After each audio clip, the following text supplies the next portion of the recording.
So if you remember, we were in Jeremiah 40 last week.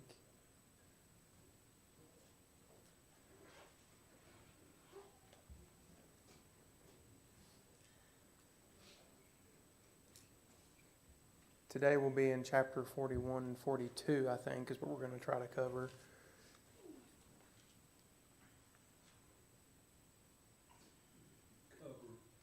Is it good? Okay. Anyway, just a reminder, I guess, of last week. Remember, the Jews have been taken captive by the Babylonians because they've come in and they've torn down and destroyed Jerusalem, basically. And Jeremiah has been taken captive too, but he's released. The king of Babylon is going to show some respect to Jeremiah, so he releases him. And Jeremiah has the option. He can either go to Babylon, and if he does, they promise him, we'll take care of you there. Or he can go back to the people who are left there in Judah and stay with them. Well, he chooses to go and stay with the people of Judah, which, in my estimation, reading this, that's probably a pretty difficult choice to make, because if he had gone to Babylon, things would have been well for him. But you're going to go back to the people of Judah. Number one, the people who wouldn't listen to you, the people who threw you in the cistern, and the people now who have been humiliated, I guess, because their whole city's been destroyed and they've been conquered. He goes to them anyway. And I guess the reason he does is because he says, you know what, I know they're in bad shape and I know they're hard-headed, but they are God's people and I want to be with them. So he goes there, and Gedaliah is the governor over the people left in Judah. The king of Babylon has made him kind of the de facto leader of the Jews left behind there in Judah. And he's warned. He is warned that Ishmael, the Ammonite, is going to come and kill him and kill a lot of these Jews left behind there. Well, he doesn't believe it. He says that's just, that's a report that I don't believe. To him, it's just, I guess, a rumor. So that's kind of where we've left off at chapter 40. And here in chapter 41, you're going to find out that threat of Ishmael coming in and killing Gedaliah and all these other Jews, you're going to find out that wasn't just a rumor. Turns out that it's true. So we'll read a little bit here, chapter 41, Start with verse 1. It says, in the 7th month, Ishmael, the son of Nephathiah, son of Elishama, of the royal family, one of the chief officers of the king, came with 10 men to Gedaliah, the son of Achim, at Mizpah, and they ate bread together there at Mizpah. Ishmael, the son of Nephathiah, and the 10 men with him rose up and struck down Gedaliah, the son of Achim, son of Shaphan, with the sword, and killed him whom the king of Babylon had appointed governor in the land. Ishmael also struck down all the Judeans who were with Gedaliah at Mizpah, and the Chaldean soldiers who happened to be there. On the day after the murder of Gedaliah, before anyone knew of it, 80 men arrived from Shechem and Shiloh and Samaria with their beards shaved and their clothes torn and their bodies gashed, bringing grain offerings and incense to present at the temple of the Lord. And Ishmael, the son of Nethan, came out of Mizpah to meet them, weeping as he came. As he met them, he said to them, come into Gedaliah, the son of Achim. When they came into the city, Ishmael, the son of Nethan, and the men with him slaughtered them and cast them into a cistern. But there were 10 men among them who said to Ishmael, do not put us to death, for we have stores of wheat, barley, oil, and honey hidden in the fields. So he refrained and did not put them to death with their companions. Now the cistern into which Ishmael had thrown all the bodies of the men whom he had struck down along with Gedaliah, was the large cistern that King Asa had made for defense against Bashan, king of Israel. Ishmael, the son of Nethan, filled it with the slain. Then Ishmael took captive all the rest of the people who were in Mizpah, the king's daughters, and all the people who were left in Mizpah, whom Nezaradin, the captain of the guard, had committed to Gedaliah, the son of Achim. Ishmael, the son of Nethan, took them captive and set them out across over to the Ammonites. Okay, let's pause there for just a second. So first of all, Ishmael ends up coming just the way that he was warned he was going to come. He kills Gedaliah and those men who were with him. So now Judah's left without a governor, essentially. So he kills all those men, and he goes into the city of Mitzvah. And it says that these 80 men then come to Mitzvah, and these men have been mourning because it says their beards are shaved, their clothes are torn, and it even says they've cut themselves, which was a way that many times they would show mourning. And I guess the reason they're mourning is because, well, Jerusalem's been destroyed. So they come into the city, and when they get there, Ishmael meets them, and he comes to him with a sob story saying, Gedaliah has gotten hurt. You need to come in here and check out Gedaliah. It's so sad, right? It's kind of a way of luring them in. And once they come into the city, they start killing them. Well, they kill 70 of those 80 men. There's 10 of the men who say, wait, if you spare our lives, we have some stored up grain and honey and all this kind of stuff. You spare our lives, we'll take you to it. Because remember, those people left behind in Judah had been taking care of these crops. And he says, we've got some of that stuff stored up. So they say, if you spare our lives, we'll give it to you. So 10 of those people's lives are spared, but the other 70 are killed. And so Ishmael comes in, and he ends up essentially taking over Mitzvah and takes all the Jews who were there with him captive. And he's going to deport them to the Ammonites, essentially where he's from. Now, my question for this, and I want to get your thoughts on this, why didn't God protect the Jews from this? I mean, I understand why God let the Babylonians destroy them. That was punishment because they hadn't been listening to God and they've been, rebellious. But don't you think they've been punished enough? I mean, this is the punishment God said was going to happen to them. Babylon's going to come and destroy you. Okay, that happened. But now to add insult to injury, it's like they get kicked when they're down. Now the Ammonites come in and kill several of them, and now they take them captive. So what is anybody's thoughts on that? Isn't one punishment enough?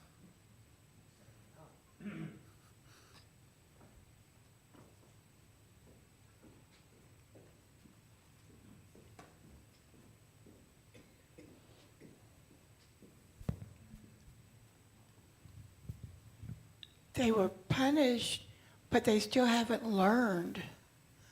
And that's one thing that we keep on thinking that one punishment is enough, but these people didn't learn. These Jews that were coming with the incense and with the sacrifices or offerings, I think it said. Anyway, they were coming back to worship, but they weren't worshiping the way God had wanted them to. And they weren't listening to Jeremiah. They were listening to the way that they wanted to serve God. And God was still trying to wake them up, in my opinion. Yeah, and that's a good point. One thing to think about, if you notice here, these 80 men who come there to the temple, their beards are shaved, and it says that they've even cut themselves. Well, Deuteronomy, I looked this up, Deuteronomy 14:1, God told the Israelites, do not cut yourselves when you mourn for those who've been killed, right? So it's like they didn't know that, apparently. I mean, let's be honest, were they really studying their Bibles at this time in history? No. And they were going back to other people where they worshipped. Yeah, they were probably mourning the way that other nations around them did. Well, that's what everybody else does, so that's what we're going to do. So you can kind of see things they were doing here that weren't really lining up with what God told them to do. They still had a lot of learning to do. And what's happening to them here with the Ammonites, Ishmael attacking them and doing all that, it's bad, but it's still giving them the push they need to come back to God, if that makes sense. It's one of those things that in the end, it's going to work out for their betterment.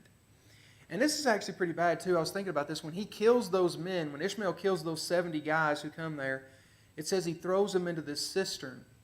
And it points out that this was a cistern made years ago by King Asa. I think you can read that if I remember right in 1 Kings 15. Asa goes to Mitzvah and he fortifies that city and he builds cisterns and things like that there. And the reason you would build a cistern to help fortify a city is, well, cisterns would hold water, and if your city gets under attack, you have water and supplies and things like that. So he built that cistern as a way to help the people. But now Ishmael's using this cistern to put dead bodies in. So it's like he's using the cistern to now hurt the people. So he's turned the purpose of that cistern on its head. Asa built it for a good reason, but they're using it for a bad reason. And this is kind of a way, if you think about it, that kind of insults the history of the Jews and their kings. Your kings may have built this for something good to help you, but I'm going to use it for something against you, if that makes sense. So this kind of is attacking the very history of Jerusalem, I guess you could say, and Judah and all that. Any other thoughts or questions on anything here?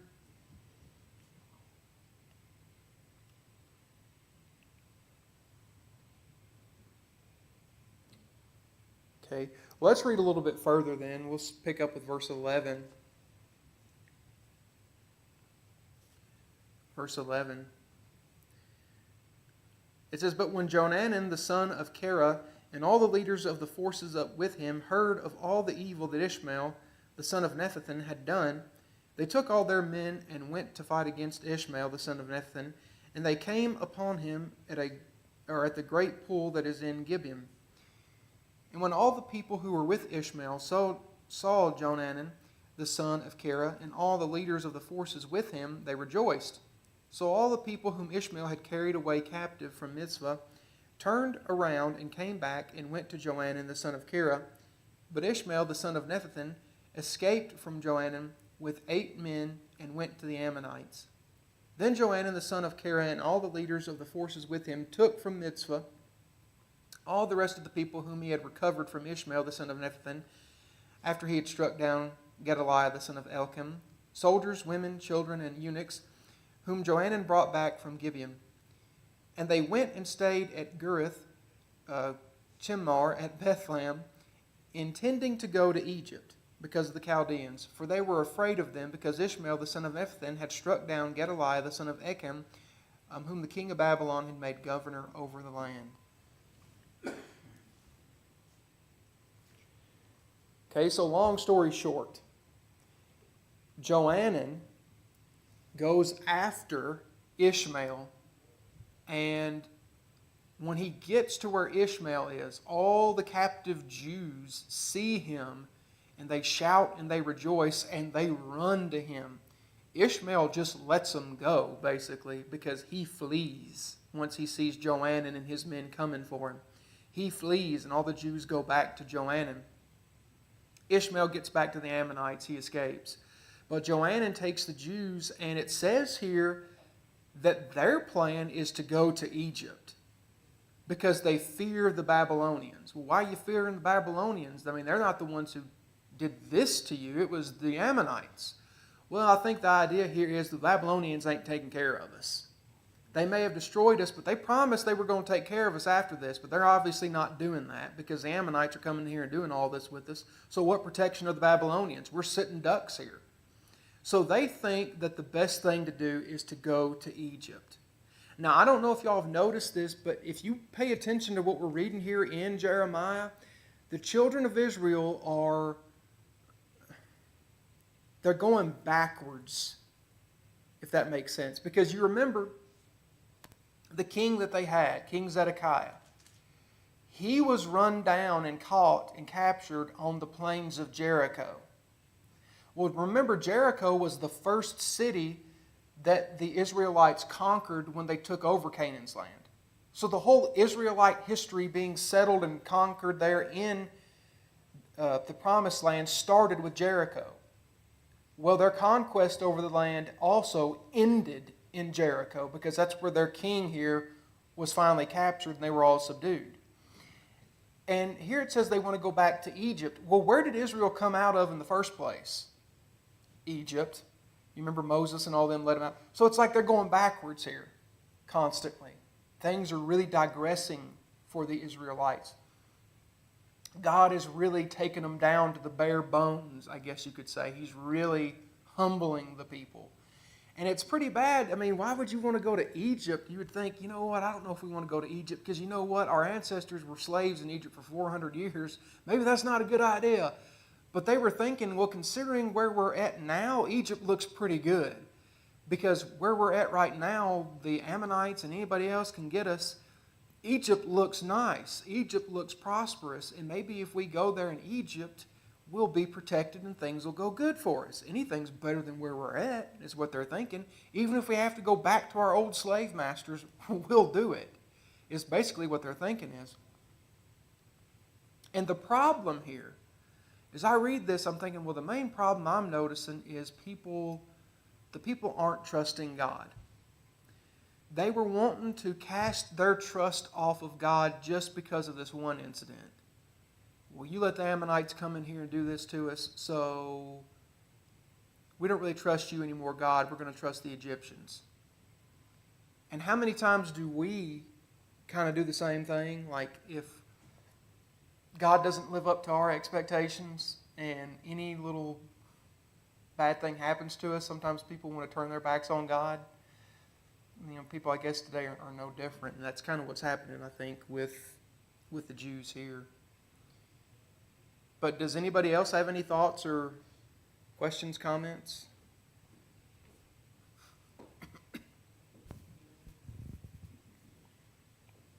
You said they were going backwards, but they're also disobeying, because even when they marched out of Egypt and then they started talking about, oh, life was better then, God told them not to go back to Egypt. He tells the kings not to buy horses from Egypt. They're actually disobeying what God had told them 400 years ago. So somehow they're going backwards in a worse way than just going backwards, because they're being disobedient. Right. And there's several ways, I guess you could say, they're being disobedient. And the reason they are is because they've been ignoring God for so long. And so it's like they forget what God tells you, and you don't realize what you're doing is not right, you know. And that's just kind of what happens to us.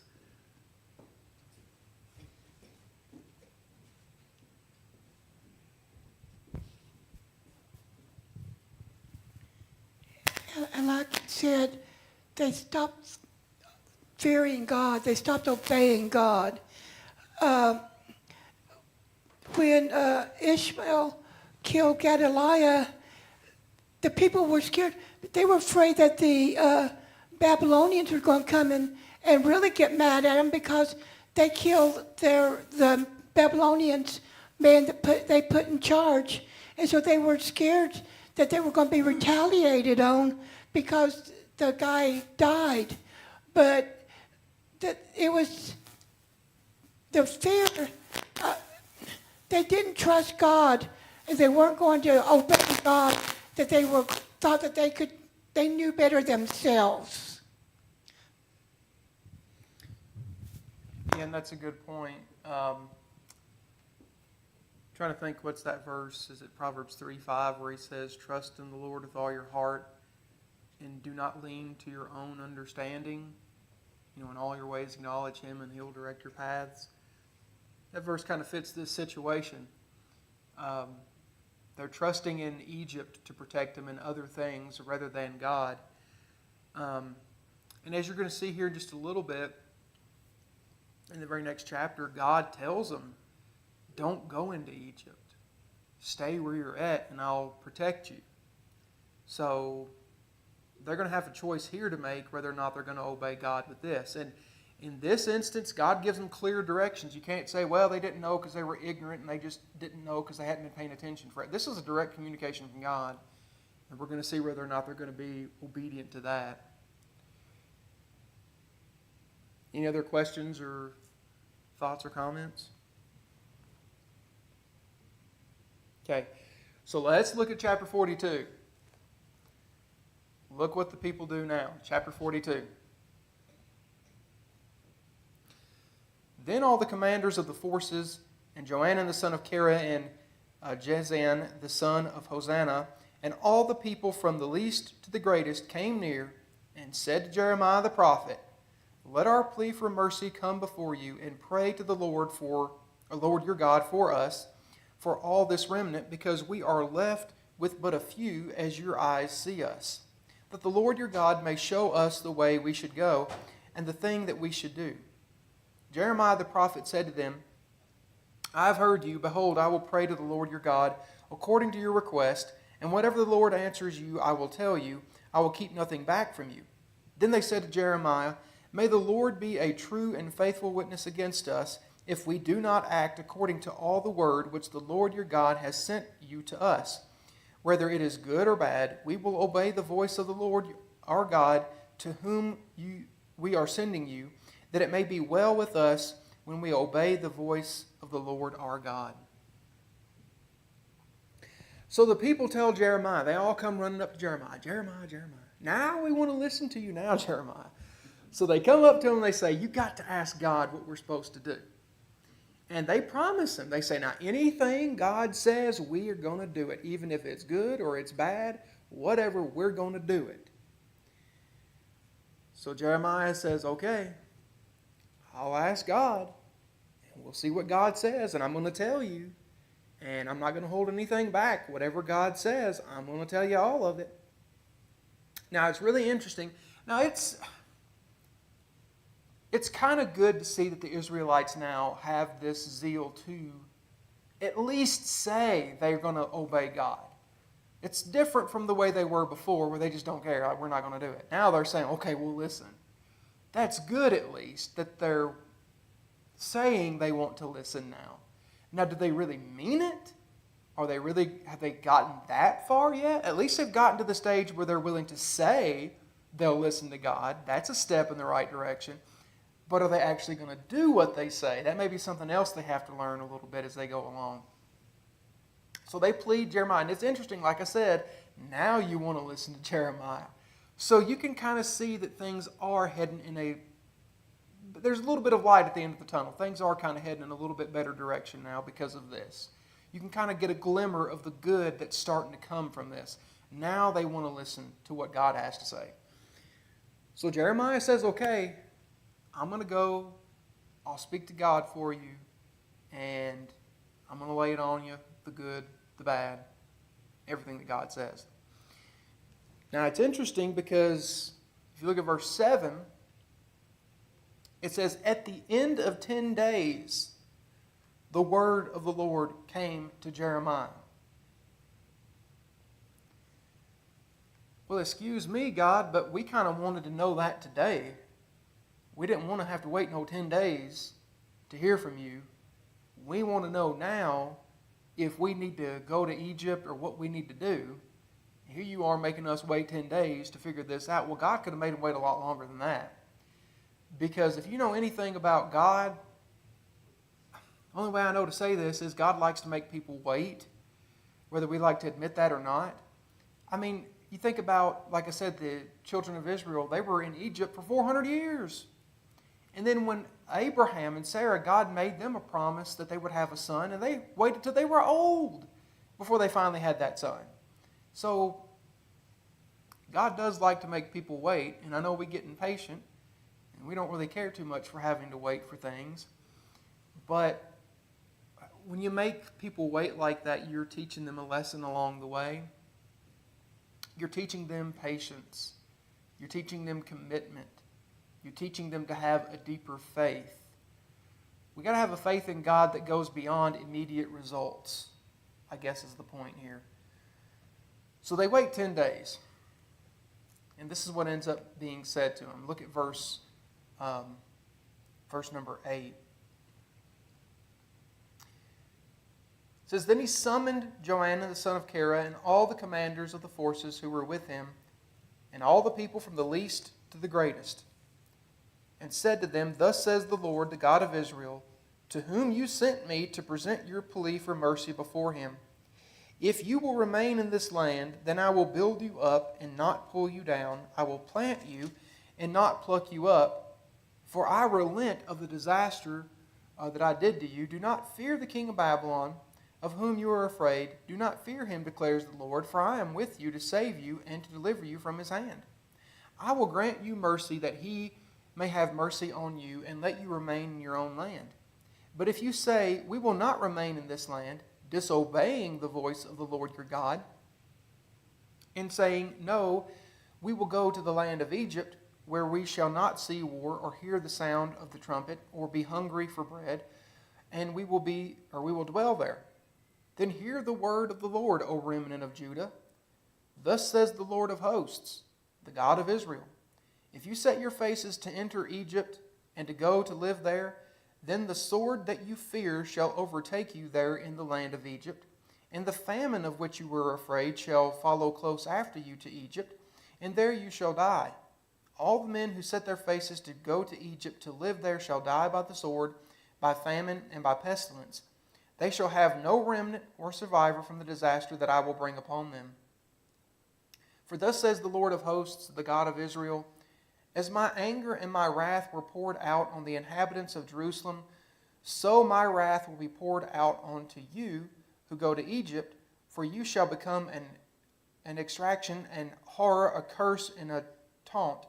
You shall see the place no more. The Lord has said to you, O remnant of Judah, do not go to Egypt. Know for a certainty that I have warned you this day, that you have gone astray at the cost of your lives, for you sent me to the Lord your God, saying, Pray for us to the Lord our God, and whatever the Lord our God says, declare to us, and we will do it. And I have this day declared it to you, but you have not obeyed the voice of the Lord your God in anything that he has sent me to tell you. Therefore know for a certainty that you shall die by the sword, by famine, and by pestilence in the place where you desire to go to live. Okay. Now, it doesn't get much clearer than that. God says repeatedly that if you go to Egypt, you're going to die, and here are the ways you're going to die. You're going to die by everything you fear here. You're going to die by pestilence, famine, sword, all of that. All that stuff's going to follow you into Egypt, and you're not going to escape from it. But if you stay here, I'll make sure that you're protected, that the king of Babylon takes care of you, and nothing bad happens to you. Now, why were they struggling with this choice? As I read this, I'm thinking it's easy. Just stay where you're at. Well, again, put yourself in their shoes. Where they are at is where all this killing and destruction has been taking place. So to them, it's hard to believe what God is saying. You're saying that we're going to be safe in this place where all this bad stuff has already happened? Whereas Egypt, I'm looking over there and the grass is a lot greener on that side of the fence and the sun is shining and it's looking really nice. So it's kind of hard for me to think that staying here is going to be better than going to Egypt. But we got to understand that sometimes the things God asks us to do in our minds may not make sense. To us and our thinking, it might seem counterintuitive. But like we said, we got to learn to trust what God says beyond what we think. Because God is different than us. We just see what's immediately in front of us or immediately, around us. That's what we see. God sees beyond that. God sees the beginning as well as the end. And since God can see further along than we can, we got to learn to trust Him more than just our own limited perception of things, if that makes sense. And so what this was for the Jews, telling them to stay here, this was an exercise in trust, is what this is. Do you trust me? Now, you would think that they would, because everything God has told them so far has happened. Even their own destruction should have led them to trust God, because He said it was going to happen, and they tried to resist it. They said, the Babylonians ain't going to conquer us. We're going to fight them. We're going to, hole up here in Jerusalem, and we're going to protect ourselves. It didn't work. You would think they would look at that and say, okay, if God tells us something, it's going to happen. But they were really struggling with trust in God here. And they made a commitment, and Jeremiah even tells them. He said, you've made a commitment that you're going to obey what God says. You haven't done that so far, but now you're saying that you're going to obey God. So he's kind of challenging them, I guess, to stick with that commitment. So far you haven't. Now you're saying you are. Are you really going to do it now? That it's not what God is, or not what you want to hear from God? What they were really hoping, I'm sure, was God's going to say, yeah, go ahead to Egypt. But that's not what they got.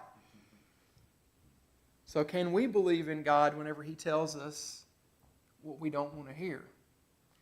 Can we trust in God whenever it's not what we expect from God? We got to let God be who God is instead of forcing Him to be what we want Him to be. I guess, if that makes sense. But thoughts, questions, anything anybody wants to add? Miss Brenda?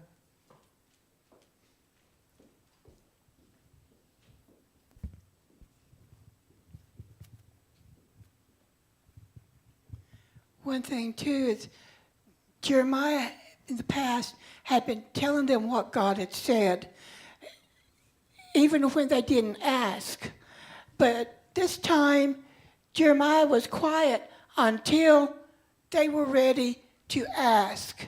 That was a step for them to be ready to ask, but they weren't ready for the full commitment. But like you said, they were thinking they'd be told something different. But also, to me, it's sort of like today, we preach a lot, but sometimes we need to sit back and wait for people to come and ask instead of us talking. And when they're asking, sometimes they'll listen and sometimes they won't, but at least they're asking. That's a point if they're asking. But also, bringing it forward too is the fact that God told them to stay and not run away. And so often we want to run away.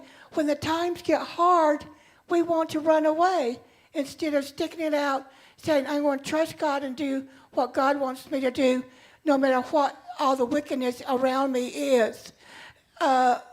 It's exactly what we do today also. Yeah. I'm glad you brought that up about Jeremiah. He didn't say anything.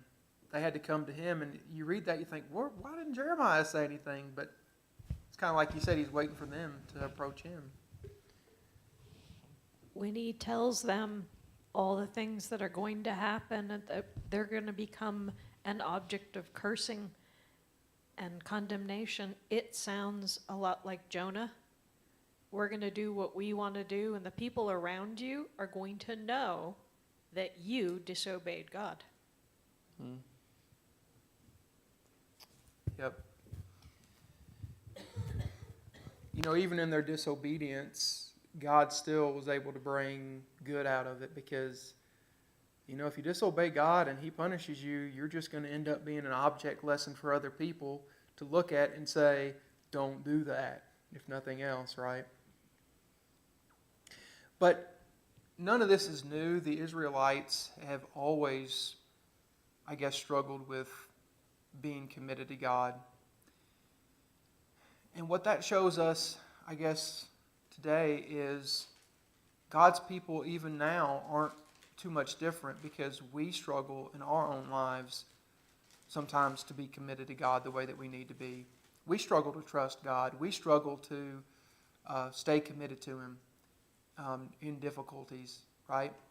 And kind of like what Miss Brenda was saying, we want to run away sometimes when stuff gets difficult. When there's a challenge that faces us, we don't want to face it. We would rather just not have to deal with it, and we run away. But we're supposed to be adults, and we don't get to do that as a Christian. Like, you don't run away from your problems. You try to work on them and become a better person through the whole thing. That's the whole point of Christianity, is we try to work those things through, right? But I guess sometimes people never figure that out. I always say people never outgrow high school, because, in high school, okay, I've seen a lot of people, you know how in high school there's these cliques? No. Yeah. And it's all about the cliques and who you fit in with and whatever. And you think, okay, that ends in high school. People aren't going to do that when they become adults. Oh, no. They take that to their grave. They are still going to act that way and treat their neighbors that way and everything else. You think people